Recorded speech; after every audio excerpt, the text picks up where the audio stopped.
So welcome to this Practitioner Exam overview for the Managing Successful Programs course. Now what we're going to do in this particular session is give you an overview of the practitioner layout for the paper itself. Now, as you can imagine, managing successful programs, if you haven't already looked at the practice paper for the course, it's a little bit more complex than than the scenarios for the Prince 2 if you'd been through that course already. If you have not, then that's not a concern. But we're going to explain now about the layout of the scenario pack and the question styles themselves. I wanted to some more things to watch out for, so that when you come to do the practice paper during the practitioner part of the course, it'll be better prepared on how to follow it through. So first of all, let's have a look at the first page. So this is what the front covers look like on both the scenario booklet and inside the question booklet. So first of all, the scenario booklet will give you an explanation as to the length of the paper, which is 2.5 hours. It's standard length at the moment. There are 8 questions, as you'll see on the right hand side, each worth 10 points, therefore giving a maximum of 80. And as you can see, the pass mark is 50%, 40 points. Okay, so it's one of these multiple choice on steroid type questions, multiple peculiar style questions, just to test you a little bit further. But it is object-based question. It's based on a scenario booklet, as you will see in a moment. Okay, now on the right-hand side, the paper, when you open it up, will give you 6 out of the 9 governance themes that we have, and 2 out of the 6 transformational flow processes that we have in the whole methodology. So it could be any 6 of those 9. In this case, we have these 6 here for this particular practice paper, and 2 of the transformational flows. So let's have a look at the program scenario. Now, this covers quite a number of pages actually in the scenario booklet. There's also the additional information as standard in this type of exam format. But do bear in mind, of course, that the program scenario is going to be quite a lot longer, like we said at the beginning. So it's a good idea to scan through it initially and have a look at any obvious bits of information. We'll look at just 1 or 2 of the pages. They're usually about 7 or 8 pages sometimes. So we'll have a look at some of the pages initially and give you some indication of some of the information that's in there. So the practice here would be to have a quick scan through it and look at the type of layout it's got. They'll usually have time scales, some extra organizational structure. There'll be a list of the different projects that are going on within the program, quite often some timing around those projects. So we'll look a bit about those, and then following that will be the additional information, which we'll have a look at a couple of specifics in that. So once you've had a quick scan through and picked out some obvious information, go through it again with a little bit more detail this time to get an idea of what is actually happening. But again, don't go into too much detail, because when it comes to the questions, some of them will ask you for the program scenario, some will ask you for the additional, or a bit of both. So then in that case, depending on the theme or the transformational flow process you're going through, just think of it from that particular perspective. That's where you're looking in the document in this scenario. So as you can see here, we've got some background on the scenario that usually covers a page or 2. In this case, following on from that will be a section looking at the stakeholders within the program, and here we've got some more detail. So again, start going through it and picking out some obvious roles, or in this case, resources that you may have for the program. And as you can see down at the bottom here, it's starting with project 1. Cell Southtown as one of the projects within the program itself. Right. So there'll be a list of those different projects. As you can see here, we have a bit further down the scenario, program scenario, we have the timescales for the different projects that we have running. So you can see in this case we have 8 projects. We've got project 1, which we just saw a moment ago, project 2, 3 with its different stages, number 4, 5, and then 6, 7, and then 8, each having specific perspectives and the timescales they're running over. So you're given a bit of information about that as well. And then following from that, you'll also have some more information. Scenario continued, the capability, I beg your pardon, for tranche 2 in month 18. So you can go back and see what it's supposed to be. Tranche 3 at the end of 24 and tranche 4 at the end of 36 months. Remember, the program was actually 36 months. You look back here, you can see this is 36 months. So you've got the first tranche at the end of month 18, which usually means you've got project 1, 2, and 3 probably included. At the end of 24, we have the third tranche in this case, which is project 4 and 5, and the fourth one at the end of 36 months, the 6th, 7th, and 8th projects added together for that particular capability at the end of that tranche. Right. So look through that and look at the different bits of information you have. There's also an organisational structure chart in there, laying out a bit better from what you've seen written in the text. Then following from that, we'll have some additional information. There's only picked out a couple of samples in here for you. In this one, it's adding some extra information about some of the personnel within the program. Right?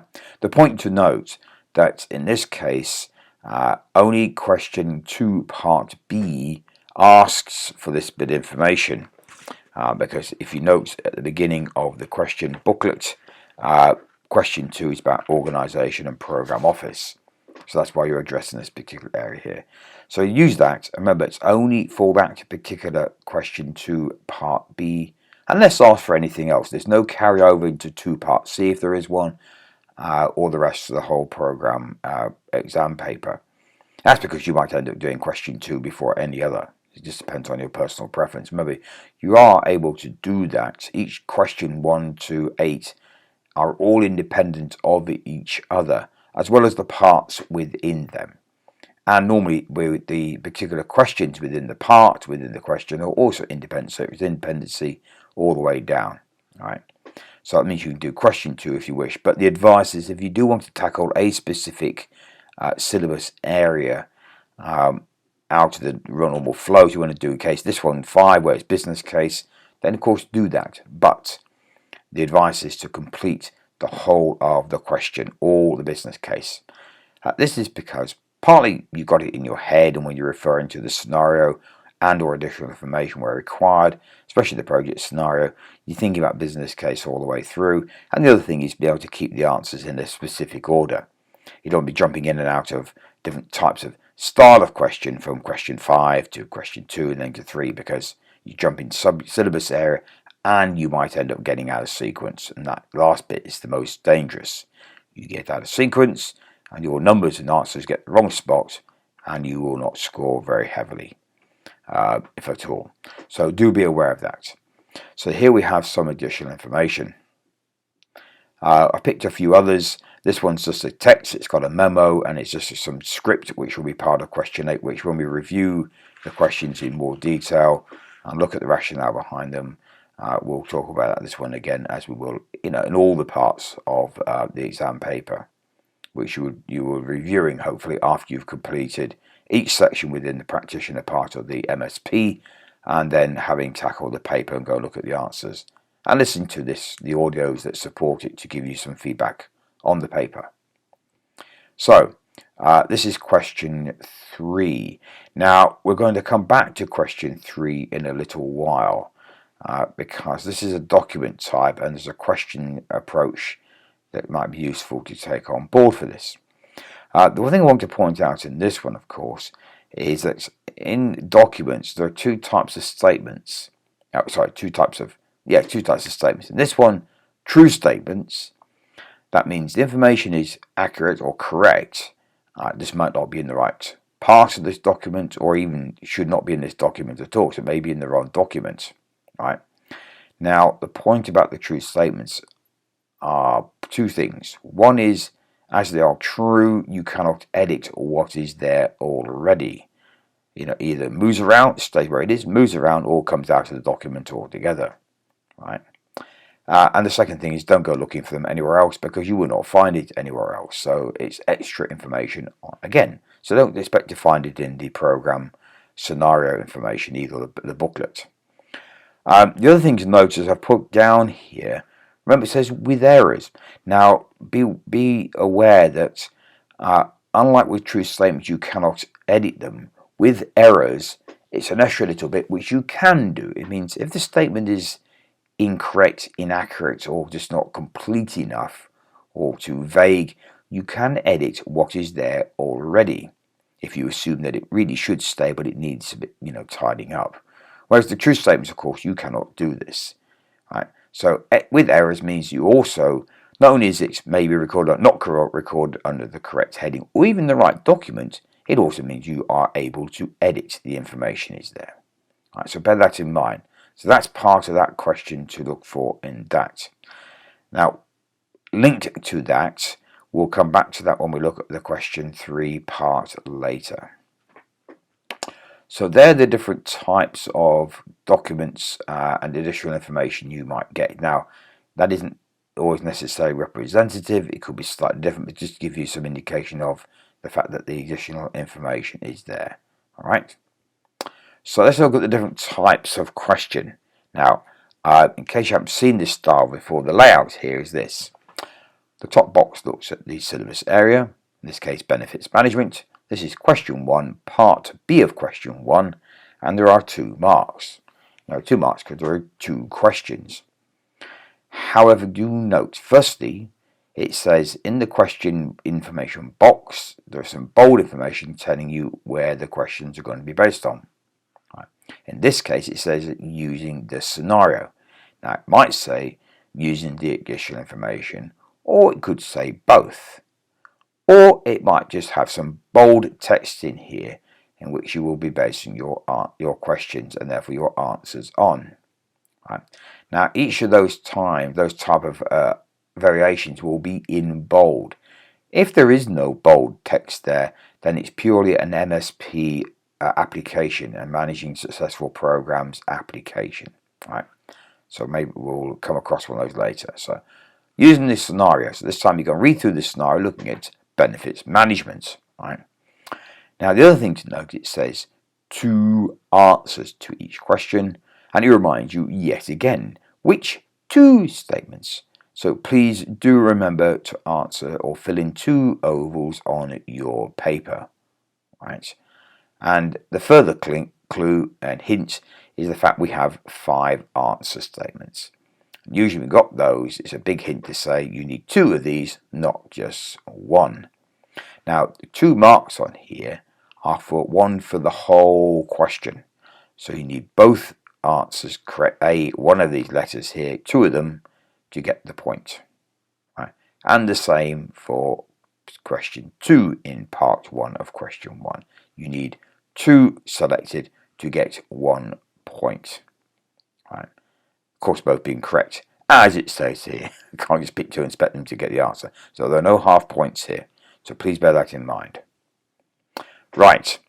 Now, this type of question gets dotted around. Now, if you've done the Prince 2, unlike the Prince 2 where the whole of the part would be like this, what they've done in MSP is giving you probably 2 or 3 out of the 4 questions that are like this. In this case, because I've only clipped this one out, and there are 2 marks, this one's this style, and number 2 in this particular part will be a different style, probably a normal 1 out of 4, multiple choice. Now, the reason why I've picked this out is, firstly, you've got information here saying, using the additional information provided for this question in the booklet. So now you go to the information 2b, which we saw earlier on, actually, and that was that table with the different resources and some of their attributes, as it were.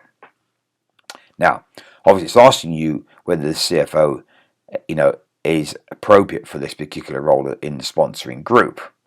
Now, the clue here is, as soon as you see yes or no, the answer is do not look at the answer statements yet.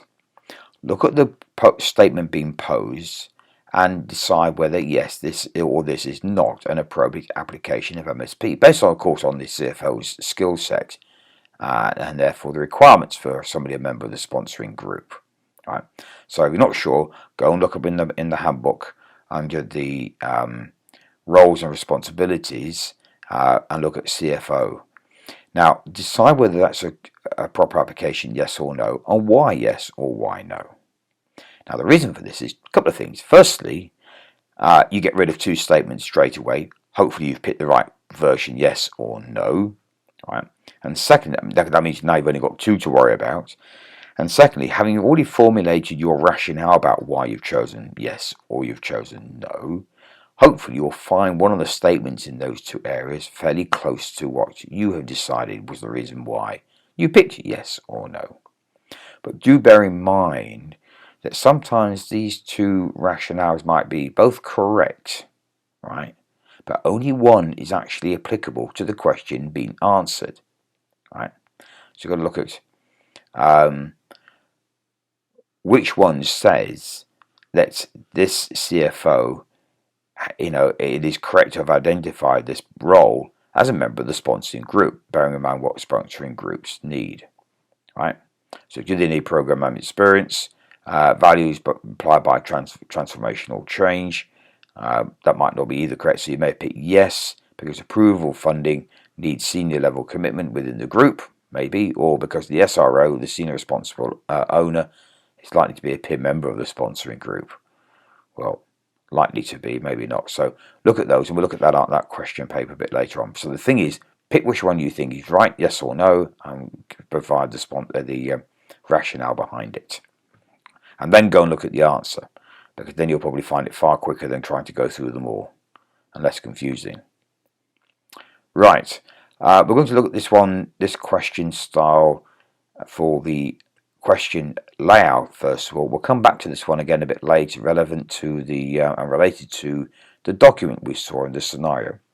So the style of question is called the assertion reason style.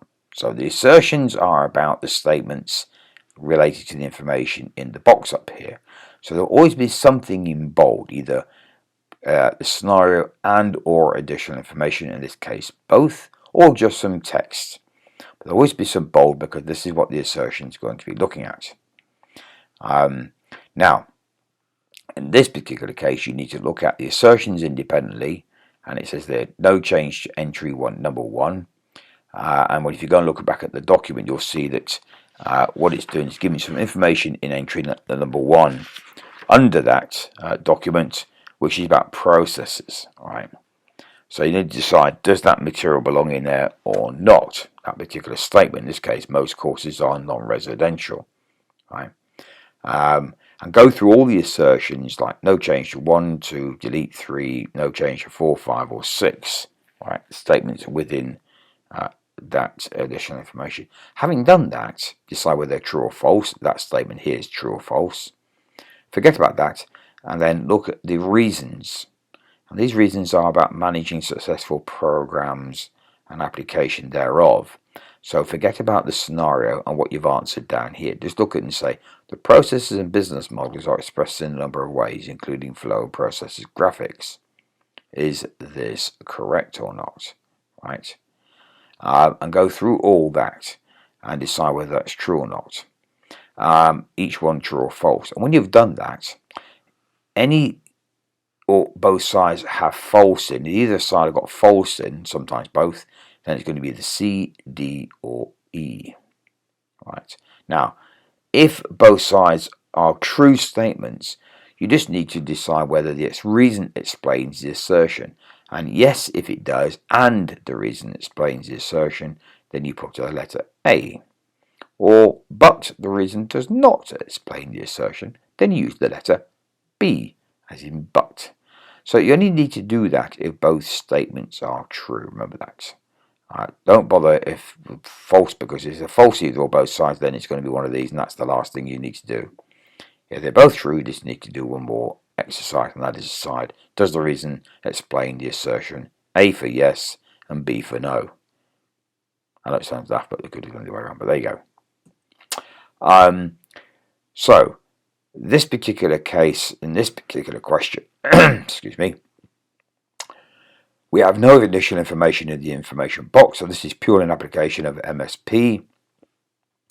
We'll look at the business case and how much work are we going to do, looking at identifying and therefore defining a program. So it's looking at the level of activity, really, what we expect to see in the business case at this point from an MSP perspective. And the second thing to note, there are only 4 answer statements, so it's just purely 1 out of 4. So that's a standard multiple choice style question. Okay. Question 6 is one of these styles where we have some statements in column 1 and we need to pick something out of column 2 that's related to column 1. So first of all, note in the information box there is no bold information, so again it's just mainly an application of MSP. So you read statement 1 and decide which one of statement 2 links to it. Now in this case, this one says once, more than once, or not at all. Okay. Now in some cases, you may find it might say once and once only. So watch out, because when there are the same number of statements on both sides, as in this particular question actually, then you have to make sure that it's one or the other. Because if it's once and once only, once you pick the letter A for 1, for example, then you cannot use it again. In this case, you could pick it for 1, you might pick it for 3 and 6, which means some of these are not going to get used, and that is fine. So just watch out for that style. Now, of course, if there are only 4 statements in column 2 and 6 in column 1, then it's likely only going to be once, more than once, or not at all, because you don't have enough statements in column 2. Right. Similarly, make sure that you don't have that also happening in where there are more statements in column 2, because sometimes there might be some that don't apply at all. So just make sure you pick that as well. Right. Back to number 3. Now, the way to approach this number 3 actually is that what we're going to suggest is, because when you look at the additional information, right, it's about the document. Okay, so the document is this one here, right? So the way to look at this particular question, doesn't matter what style of question, assertion, reason, whatever, once you realize that the questions are also asking you, and it's a document true statements, but think about it, if you're in a program and someone of the team come along and say, this is part of the blueprint and you're the program manager, you want to just look at this and work out whether this is a correct layout with the right information in the right places or not, or even in the right document. Okay, and that's what they're testing you on. So with that in mind, the way to approach this is read the document, check the number of questions and go one at a time, because you might have I got 6 statements in here, but you might only have 4 questions. In this case, you've got 6 for the 6, so that's okay. Look at each one, decide should that statement there be part of processes, and try and formulate some reason why. Just say yes or no, it should be there, because quite often the reason might well be this statement you're looking at. Right? So look at section A, should that belong in there, yes or no, and then why or why not. And do the same for number 2, for section B. This is 2, looks that correct. Number 3, number 4, and 5 and 6. Okay, because then when you go to look at each of the particular questions in here, as you can see, it's saying no change, no change. So should that no change, yes or no, true or false. And then quite often there might be some statements in here, but remember the reason isn't necessarily already directly related to the assertion, so not always, but certainly decide true or false there and then look at the answer afterwards. Okay, sometimes if you get both true, then your rationale might have been already written down here. So there are all the particular questions and different styles of them within the paper. Tackle that paper after each particular section or syllabus area. When you're going through the practitioner paper itself, go through that particular section, say in this case blueprint, design and delivery, and when you've completed it, look at the practice question in the paper, and then look at the answers, and then read through. We'll provide a video with the feedback on the rationale as to why the answers were correct, and a bit more behind them, and then why these were wrong, and how to work out to pick those right answers, because sometimes there are just little ways of reading information that you're given, and we'll help you do that too. So we wish you well through the practitioner paper, also in the practitioner section of the course, and then tackle the paper and review the questions afterwards. Thank you.